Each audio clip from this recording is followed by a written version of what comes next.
I'm David with Inside Out Home Inspection. Over the years, I've had clients ask me, hey, did my house pass the home inspection?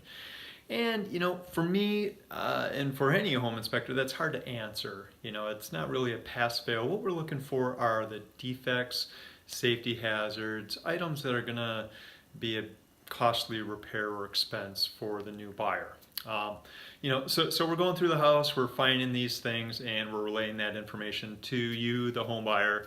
And it's really for you to decide: is that something I can live with? Can I have that repaired? Can we negotiate that for the seller to make those repairs?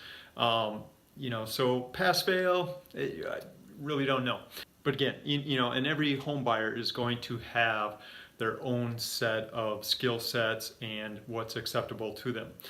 For instance, an investor is going to probably want the best deal on the house, and maybe that best deal is a house that's in really bad condition with stuff that they can fix and make more valuable to the next buyer, or turn it into a rental after the fix, whatever it is.